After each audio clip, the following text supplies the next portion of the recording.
بسم اللہ الرحمن الرحیم المحاضرہ الثالثہ عشرہ 13واں لیکچر ہمارے پاس ہے تحریم الخمر والمیسر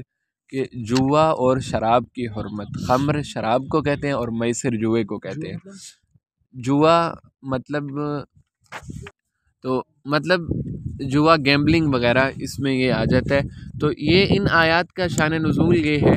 کہ حضرت عمر رضی اللہ عنہ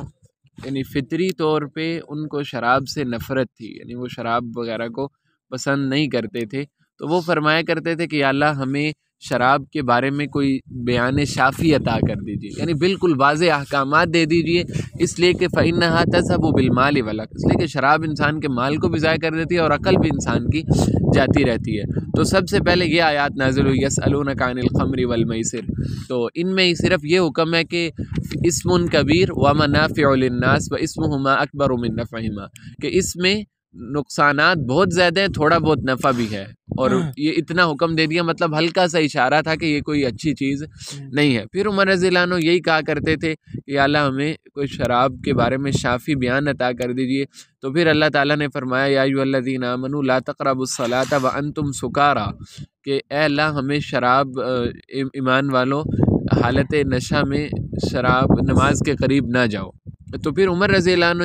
نماز شروع کرنے سے پہلے یوں آواز لگایا کرتے تھے لا یقربن الصلاۃ سکران، کہ کوئی بھی نشئی نماز کے قریب بھی نہ بھٹکنے پائے۔ پھر عمر رضی اللہ عنہ دوبارہ دعا کیا کرتے تھے کہ اللہم بین لنا بیانا شافیہ۔ تو پھر سورہ مائدہ کی آخری آیت نازل ہوئی جس میں اللہ تعالیٰ نے واضح طور پہ فرما دیا کہ یہ کوئی اچھی چیز نہیں ہے، وَاجْتَنِبُوهُ لَعَلَّكُمْ تُفْلِحُونَ، کہ شراب سے تم لوگ اجتناب کرو، مطلب بالکل واضح آ گیا کہ شراب حرام ہے۔ تو پھر عمر رضی اللہ جب یہ آیتیں پڑھی گی فَهَلْ أَنْتُمْ مُنْتَهُونَ، کہ کیا تم شراب نہیں پیو گے، تو عمر رضی اللہ عنہ نے فوراً فرمایا انتہینا، ہم رک گئے ہیں شراب پینے سے، ہم بالکل نہیں پئیں گے۔ تو پھر وہ باقی حدیث کی کتابوں میں مذکور ہے کہ یعنی مسلمانوں نے سارے شراب کے مٹکے توڑ دیے، ضائع کر دی ساری کی ساری شراب وغیرہ وغیرہ۔ یہ ہے اس آیت کا نزول، شراب والی آیت کا سبب نزول۔ اور یہاں پہ ایک اور بھی آیت ہے اسی کے ساتھ ہی ہے کہ وَيَسْأَلُونَكَ عَنِ الْيَتَامَى، کہ یتیموں کے بارے میں یہ لوگ آپ سے سوال کرتے ہیں، قُلْ إِصْلَاحٌ لَهُمْ خَيْرٌ۔ تو ان آیات کا معنی اور شان نزول یہ ہے کہ اللہ تعالیٰ نے یتیم کے مال کھانے کے بارے میں بڑے سخت احکامات نازل فرمائے کہ ان الذین یأکلون اموال الیتامی، جو لوگ یتیموں کا مال کھاتے ہیں، انما یأکلون فی بطونہم نارا، وہ تو اپنے پیٹ میں آگ بھر رہے ہیں، اور بڑے سخت وعیدیں اس پہ نازل کی۔ تو وہ مسلمان جن کے ہاں یتیم بچے تھے، اور ظاہر ہے جب یتیم بچہ گھر میں ہو، ایک بچہ ہے تو اب اس کا کچھ نہ کچھ اس کے والد مال بھی چھوڑ کے گئے ہوئے ہیں نا،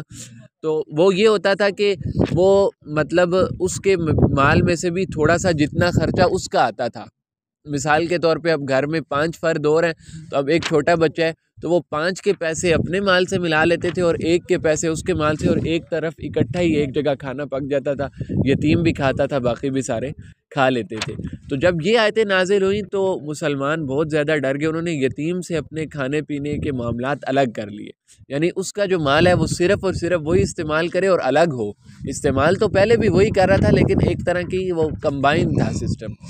تو لیکن پھر اس میں اللہ تعالیٰ نے اجازت دی، چھوٹ دی کہ وَإِن تُخَالِطُوهُمْ، اگر تم ان کے ساتھ مل جل کے کھاؤ، یعنی اپنے مالوں کو ان کے ساتھ ملا لو، فَإِخْوَانُكُمْ، تو وہ تمہارے بھائی ہیں، یہ کوئی حرج کی بات نہیں ہے، لیکن وَاللَّهُ يَعْلَمُ الْمُفْسِدَ مِنَ الْمُصْلِحِ، اللہ جانتا ہے کون فساد کرنے والا ہے اور کون اصلاح کرنے والا ہے۔ اب ایک بندے کی نیت کیا ہے کہ یار میں اپنے مال کو یتیم کے مال کے ساتھ اس لیے ملا رہا ہوں کہ ایک ہنڈیا اگر یتیم کے لیے الگ پکے گی، ایک کھانا الگ پکے گا، تو وہ تو چھوٹا ہے تو اس میں تو خرچہ بہت زیادہ آئے گا، اور اس لیے میں اسی کے تھوڑے سے پیسے ملا لیتا ہوں، اتنی میری استطاعت نہیں ہے کہ میں اس کو کھلاؤں۔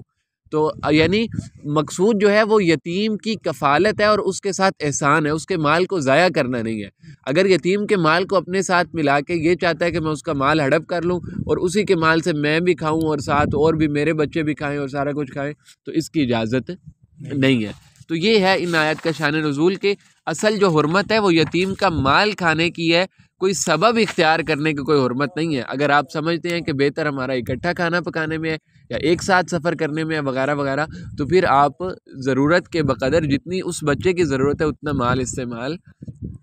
کر سکتے ہو، ٹھیک ہے۔ تو یہ ہے ان آیات کا معنی اجمالی۔ اب یہاں پہ 2-3 سوالات ہیں احکام شریعہ کے ضمن میں کہ، اور اس میں پہلا حکم یہ ہے کہ حل الآیۃ الکریمہ دالۃ علی تحریم الخمر، کہ کیا یہ آیت شراب کی حرمت پہ دلالت کرتی ہے کہ نہیں کرتی۔ بعض علماء کی رائے یہ ہے کہ یہ آیت ہی شراب کی حرمت پہ دلالت کر رہی ہے، کہ دیکھیں اس میں آیا ہے قل فیہما اسم کبیر، کہ اس میں بڑا گناہ ہے، اور اللہ رب العزت نے دوسری جگہ پہ فرما دیا ہے کہ اللہ تعالیٰ نے حرم ربی الفواحش ما ظہر منہا وما بطن من الاسم والاسم، یعنی اللہ تعالیٰ نے گناہ وغیرہ کو، ان ساری چیزوں کو حرام قرار دیا ہے۔ تو اس سے پتہ چل رہا ہے کہ یہ آیت ہی شراب کی حرمت پہ دلالت کر رہی ہے۔ لیکن جمہور کی رائے یہ نہیں ہے، وہ کہتے ہیں کہ یہاں پہ تو صرف ایک طرح کی مذمت کا بیان ہے ہلکا سا، اور باقی اس کے بعد بھی صحابہ کرام سے منقول ہے کہ انہوں نے شراب پی تھی، ٹھیک ہے نا۔ تو اگر یہ آیت حرمت پہ دلالت کر رہی ہوتی تو وہ لوگ کیوں پیتے؟ لہذا، اور ویسے بھی آیت سے بھی واضح ہے کہ دیکھیں جو اس کے بعد جو سورہ مائدہ کی آیت نازل ہوئی ہے، یا ایھا الذین آمنوا انما الخمر والمیسر والانصاب والازلام رجس من عمل الشیطان، یہ ساری کی ساری شیطان کی گندیاں ہیں، فاجتنبوہ، تم ان سے قریب بھی نہ جاؤ، ان کو مکمل طور پہ چھوڑ دو۔ تو جمہور کی رائے ہے کہ یہ جو شراب کی حرمت پہ دلالت کرنے والی آیت ہے وہ سورہ مائدہ کی آیت ہے، یہ سورہ بقرہ کی آیت مذمت تو کرتی ہے لیکن حرام نہیں کر رہی۔ اور دوسرا ہمارے پاس حکم ہے جی ما ہی الخمر وما ہی اسم لکل مسکر، یہ تھوڑا سا ٹیکنیکل سا مسئلہ ہے اس میں کہ اب شراب کہتے کس کو ہیں، ٹھیک ہے۔ اب اس میں تو سارے ہی کہتے ہیں کہ نشہ آور چیز، وہ کوئی بھی نشہ آور چیز جس سے انسان کی عقل پہ غلبہ آ جائے، ٹھیک ہے، تو وہ تو حرام ہے، وہ چاہے بھنگ ہو، افیم ہو، کوئی بھی ہو، اس کو پینے کی اجازت نہیں ہے۔ لیکن آپ کو پتہ ہے کہ جب شراب ہے خاص، اس کی صورت میں پھر انسان پہ حد جاری ہوتی ہے نا،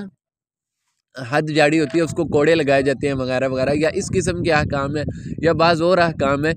تو یعنی ایک حرمت قطعی ہوتی ہے، حرمت قطعی کا مطلب ہے کہ وہ چیز جس کو واضح طور پہ اللہ تعالیٰ نے قرآن مجید سے حرام قرار دیا، اور بعض چیزیں کہ جو حرمت ظنی ہوتی ہے، یعنی حرام تو ہیں لیکن اب ان کی حرمت قرآن مجید سے ثابت نہیں ہے۔ تو اب یہاں پہ اختلاف ہے کہ شراب کس کو کہتے ہیں۔ اس میں امام ابو حنیفہ رحمہ اللہ کی رائے ہے کہ شراب صرف وہ ہے جو انگوروں سے بنے، ٹھیک ہے، یعنی انگور سے جو بنتی ہے، وہ عنب سے جو بنے گی وہ شراب ہے، ٹھیک ہے، اور باقی جتنی بھی چیزیں وہ کہتے ہیں کہ یہ شراب نہیں ہے بلکہ ان کو نبیذ کہتے ہیں، اور یہ کوفیین کا یہی مذہب ہے۔ اس میں امام ابراہیم نخعی ہیں، سفیان ثوری ہیں، ابن ابی لیلہ ہیں، یہ سارے کہتے ہیں کہ شراب صرف اور صرف ہم اس کو کہتے ہیں جو انگور سے بنے،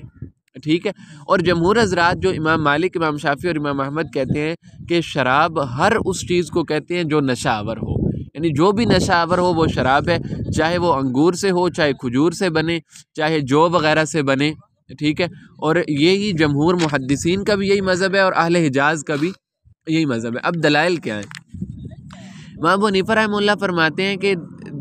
نبیذ جو ہے، یعنی نبیذ جو کھجور کو تھوڑا سا پکا لیا جاتا ہے پانی میں، یا اسی طرح گندم کو، جو وغیرہ کو، اس کا الگ سے نام ہے، اس کو نبیذ کہتے ہیں، شراب نہیں کہتے۔ اس کی وجہ کیا ہے؟ کہتے ہیں لغت میں وہ ابو الاسود الدؤلی اس کے شعر سے استدلال کرتے ہیں، جس سے یہ پتہ چلتا ہے کہ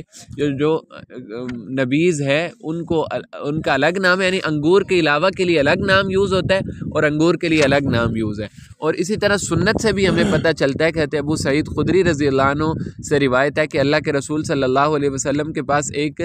نشہ کرنے والے کو لایا گیا، تو اللہ کے رسول نے اس سے پوچھا اشربت خمرا، کیا تو نے شراب پی رکھی ہے؟ تو اس نے کہا نہیں، میں نے تو جب سے اللہ نے اور اللہ کے رسول نے حرام قرار دیے میں نے تو شراب کو نہیں پیا۔ تو پھر اللہ کے نبی نے فرمایا تو نے کیا پیا ہے؟ تو وہ کہنے لگا میں نے خلیتین ہے، یہ لفظ یا خلیتین ہے، خلیتین ہے بظاہر، انہوں نے کہا میں نے یہ والی چیز پی ہے، تو اللہ تعالیٰ کے نبی نے فرما دیا کہ یہ بھی حرام ہے۔ تو اب وہ کہتے ہیں کہ دیکھیں اللہ کے رسول کے سامنے ایک بندہ آ کے کہہ رہا ہے کہ میں نے شراب نہیں پی، اور اس کے لیے حالانکہ وہ نشہ آور چیز ہے اور اس کے لیے وہ خلیتین کا لفظ استعمال کر رہا ہے، اور اللہ کے رسول نے اس کا یہ لفظ یوز کرنے پہ کوئی رد نہیں فرمایا، تو اس کا مطلب ہے کہ یہ شراب نہیں ہے۔ اور جمہور حضرات کی دلیل یہ ہے کہ وہ کہتے ہیں کہ اتنی ساری ہمارے پاس حدیثیں ہیں، ابن عمر رضی اللہ عنہ کی حدیث ہے کہ کل مسکر خمر، کہ ہر نشہ آور چیز شراب ہے، اور وکل مسکر حرام، اور ہر نشہ آور حرام ہے۔ اسی طرح ابو ہریرہ رضی اللہ عنہ کی روایت ہے کہ ان دو درختوں کی جو خمر ہے وہ ان دو درختوں سے خمر بنتی ہے۔ کون کون سے؟ انہوں نے اشارہ کیا انگور کی طرف اور کھجور کی طرف، ٹھیک ہے۔ اس طرح حضرت انس رضی اللہ عنہ کی روایت ہے کہ جب سے شراب حرام کی گئی ہے، اس کو حرام کیا گیا، وما یتخذ من خمر الاعناب، اور جو انگوروں کی شراب ہے وہ تھوڑی سی، وعامۃ خمرنا البصر والتمر، اور عام طور پہ جو ہماری شراب ہے وہ ہوتی ہے بصر، ذہن سے نکل گیا، پتہ نہیں کس کو کہتے ہیں، تمر کھجور کو، یعنی یہ وہی بصر کہتے ہیں غالباً، یہ جو خشک کھجور ہوتی ہے نا، ڈوکا وغیرہ، چھوارا وغیرہ، اس کو کہہ دیتے ہیں۔ یعنی اب یہاں پہ دیکھیں حضرت انس رضی اللہ عنہ خمر، کھجور اور بصر کی کو بھی، جو اس سے کا بھی جو پانی ہے اس کو بھی خمر ہی کہہ رہے ہیں، تو اس سے پتہ چلتا ہے کہ ساری کی ساری خمر ہی ہیں۔ یہ مطلب اس قسم کی کچھ حدیثیں۔ اور نمبر خامس پہ حضرت ام سلمہ رضی اللہ عنہ کی روایت ہے کہ نہا رسول اللہ صلی اللہ علیہ وسلم عن کل مسکر و مفتر، کے ہر نشہ آور چیز سے اور جو انسان کی عقل کو خراب کرے اللہ کے رسول نے منع فرمایا۔ تو اس سے بھی پتہ چل رہا ہے منع فرمانے کی وجہ یہی ہے کہ قرآن مجید میں اس کے لیے خمر کا لفظ آیا۔ تو یہ ہیں تھوڑے، مطلب یہ خاص ایک علمی طور پہ اختلاف ہے، اس کا کہیں بھی یہ مطلب نہیں ہے کہ اگر امام حنیفہ کہہ رہے ہیں کہ انگور کی شراب نہیں ہے، خمر نہیں ہے، تو لہٰذا آپ کو کھجوروں کی شراب پینے کی اجازت ہے۔ مطلب یہ لفظ کی اس کی تعیین میں اختلاف ہے کہ اس کو خمر کہیں گے یا نہیں کہیں گے، ویسے تو نشہ آور چیز تو حرام ہے ہی ہے نا، ٹھیک ہے۔ تو یہ ہے۔ پھر اس میں امام فخر رازی نے بھی کچھ چیزوں کو ذکر کیا ہے کہ اس میں مزید علمی اختلاف ایک ہوتا ہے کہ حنفیہ اس پہ یہ دلیل دیتے ہیں کہ آپ لغت قیاس کے ذریعے لغت کو ثابت نہیں کر سکتے، تو لہٰذا آپ کو کوئی شرعی دلیل لانا ہوگی، تو وہ اس کا رد کر رہے ہیں۔ پھر اس میں ترجیح جو ہے، ہمارے مصنف جو ہیں وہ کہتے ہیں کہ جمہور کے قول کو ترجیح ہے کہ ہر جو چیز ہے، یعنی جو بھی نشہ آور ہو، اس کو ہم شراب کی کیٹیگری میں ہی فال ہوگی وہ۔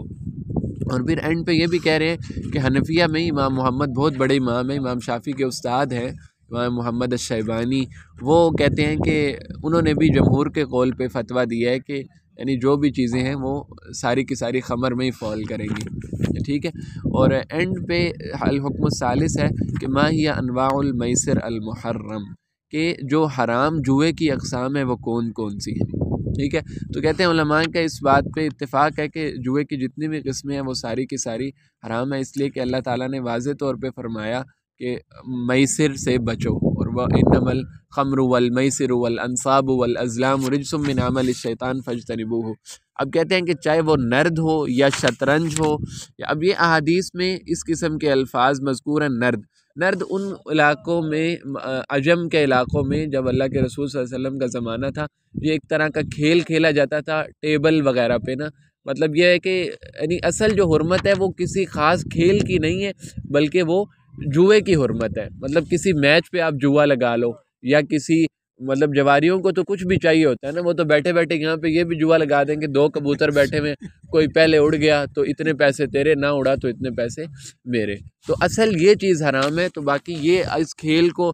بعض لوگ اس میں بھی اصل میں وہ دانہ وغیرہ یوز ہوتا تھا، تو لوڈو پہ بھی اس کو اپلائی کرتے ہیں کہ لوڈو کی قسم کی کوئی گیم تھی جس پہ یہ لوگ جوا لگایا کرتے تھے۔ شطرنج تو آپ کو پتہ ہے، چیس جو ہے